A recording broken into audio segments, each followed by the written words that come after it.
Hello, this is day one of reading. Well, not day one, I was joking. Still, this is me reading Ishimando stories. Hold on, I just need to follow this person, please, if you have Wattpad. They make like amazing stories. Follow them. Okay, this one is gonna be him. Trigger warning. This mentions being made fun of or having things such as social anxiety, or if I pronounce these wrong, please kill me. Bulimia. Well, Bolivia? Fuck. This does not mean to offend anyone in any way, shape, or form. Educate me if I misinterpret or get something wrong.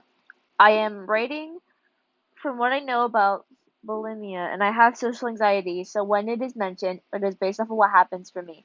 Anxiety is different for everyone. Educate me if I'm wrong. This also mentions self-harm, murder, death, shootings, and the afterlife. Angst with a happy ending, sort of. Okay. We all have issues, right? Small imperfections that we wish we could change, right? Being too short, your acne breaking out badly. Not exactly. I'm talking about the things we can't change. The things that some fucked up people would laugh at you for. I'm talking about social anxiety, bulimia, anorexia, depression, and much more. Freezing up when you're asked to present something in front of your classmates, their eyes staring at you, judging you every move. You start to stutter and stumble on your words. You forget what you wanted to say, and all you can get out is a small sound. Staying hunched over the toilet and so concerned with every calorie you eat that becomes an obsession. It becomes a vicious cycle of eating nothing at the end of the day, eating and then throwing it up again.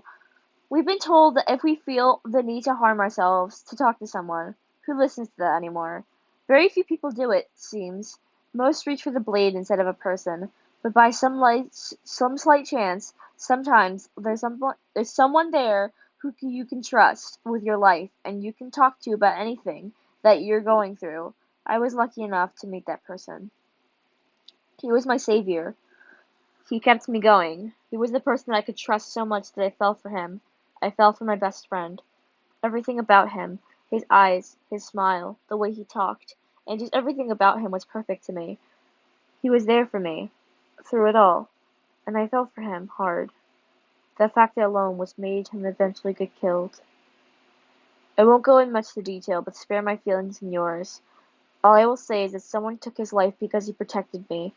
That memory repeats every night, reminding me that I'm the reason he died. It's my fault, and I couldn't save him, which is why I've decided that I need to go. I need to be with him again. I'm already long gone, and I can't be saved, no matter what people do. I know something is going to happen, and that I will die soon. I know that he will be proud of me. I know that when I see him again, I will be able to apologize for not being able to save him. I'll be able to finally just never open my eyes on this planet. I hope you remember me. I remember Mondo Owada, Kiyotake Ishimaru. Chihiro read the letter over and over again. Asaka's limp form was on the ground, pink dripping quickly from the bullet hole in his chest. He knew this is what Taka wanted. He knew that Taka wanted nothing more than to be with the person he loved more than himself. He just hoped that Taka would be happy in the afterlife. This whole so today I love angst, but it hurts to read and write. I hope you enjoyed this, and I hope you have a wonderful day/night. This was really good, and I'm sorry that I messed up. I have a habit of trailing off and messing up my words. This is my problem. I just have like a hard time reading sometimes, and so next one is going to be This is the End, isn't it? What the fuck, man? Okay. This is the end, isn't it? Explanation: the creators of Trigger Happy Havoc originally planned for Ishimaru to end his own life after Mono's execution. That's how this came to be born. Also, I made Togami an asshole, so trigger warning suicide. Before I start, Togami's always been an asshole, so you don't really have to apologize. Togami's already an asshole. Ishimaru lied on the ground, sobbing and hyperventilating as the execution came to an end. Ishimaru let out a blood-curdling scream as he was shaking uncontrollably, holding himself as he was trying to keep his composure. Asahina walked over to him, to the sobbing ultimate, and tried calming him. He's in a better place now, Taka. It's going to be okay, the swimmer said. But it's not going to be okay. It will never be. I can't.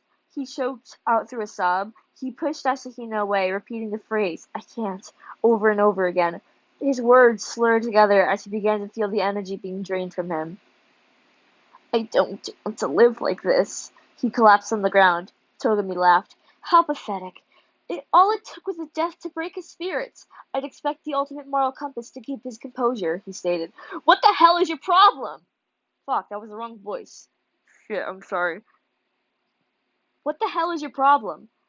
Hakagiri yelled.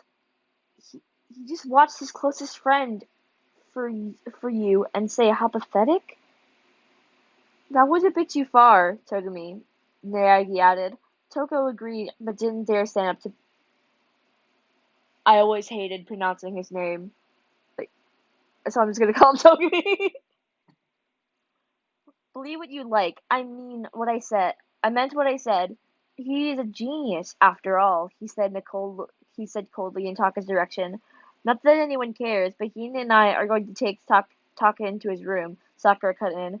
After a few hours, Taka awoke in his room. Mandra's final moments flashed through his brain. Tears were welled up in his eyes until he felt something on his shoulders. A jacket. Ishimaru sobbed into the jacket, realizing it was Mondo's.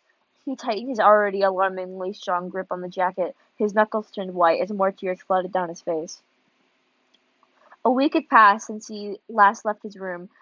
Hina brought him food, but he just couldn't bring himself to eat. He was living on water alone at this point. He knew something was going to happen soon, so he decided to finally leave his room. He walked over to the door, his hand slightly shaking, and turned the knob. With what he had left, he pushed the door open and took a step out. With Mondo's jacket on, he headed towards the dining hall. He knew everyone would be there at this time. He hesitated as he walked into the familiar room. All eyes rested on him, and his every movement. Celeste had a shocked expression on her face, just like most of the group. They had never seen Ishimaru so vulnerable and broken down before. His usually tidy hair was unkempt and messy. He was pale, to say the least. Dark circles under his eyes rivaled his darkened raven hair. His uniform was wrinkled, as if he hadn't changed in it so long. His eyes were the worst. The confident glimmer on his eyes replaced the dull crimson rather than a ruby-like red. He stopped in his tracks as the thought came to mind. Why hadn't he thought of it sooner? Life's meaningless anyways. He slowly walked into the kitchen and grabbed the sharpest knife he could. He smiled an emotionless smile, and he could finally stop suffering in his own hands. Holding the knife facing the blade towards him, he took a breath. He lodged the sharp metal into his stomach, then pulled it out quickly. Pink was splattered everywhere. That wasn't enough. He lodged the knife into his chest and out again, just as he did with his stomach. His lifeless body fell on the floor with a thud. A few students came into the kitchen aghast. Monokuma's voice came through the announcements. A body has been discovered! That sounded like Junko, sorry. That so sounded like Junko.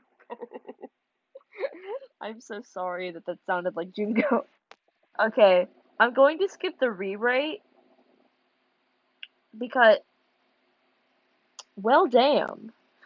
I'm gonna skip the the rewrite because it has nothing to do with the second part. It was actually really good. I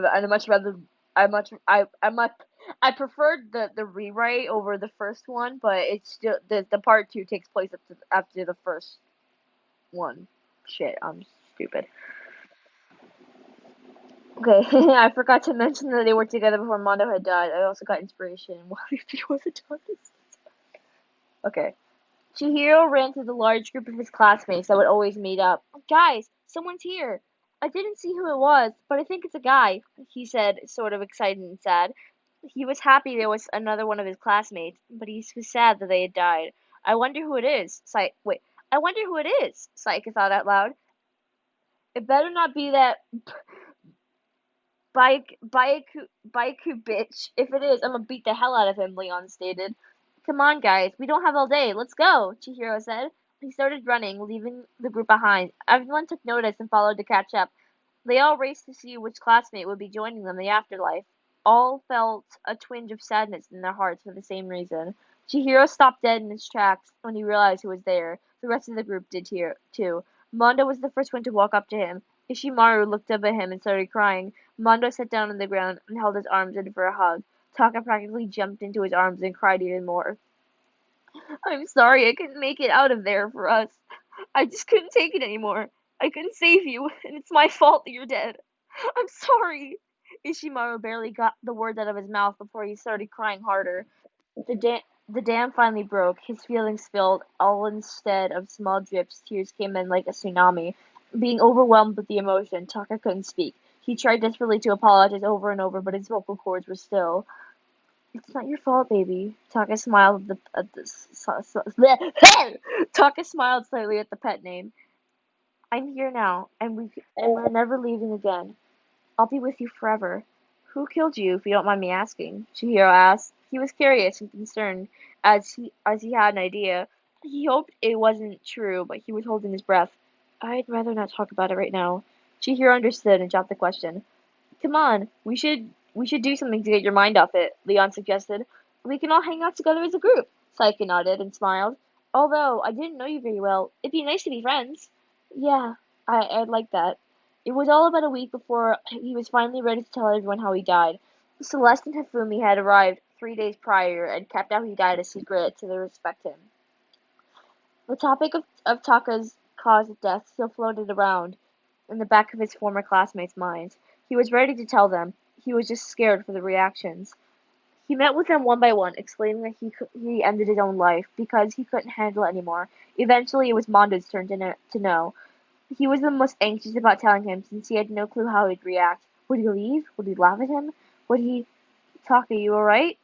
You've been staring at his face for a while. I'm alright. I feel like it's time for you to know how I got here in the first place. Please don't freak out. Silence hung heavy for a minute before Taka continued. I'm the reason I died. Taka felt tears running down his face. The memory of holding the knife and falling into sweet oblivion as he drew his final breath haunted him. All he wanted to do was run away, but he just couldn't and just wait for the worst. Mondo held the smaller boy close to him. His heart felt like it was breaking. Taka had taken his own life after he passed, and he couldn't do anything. He soon felt tears running down his face as he whispered it was okay, and that he's here now into Taka's ear. They sat in each other's arms for what felt like forever. Tears kept streaming down their faces. They were there together, and nothing, no matter how much it tried, it would never separate them.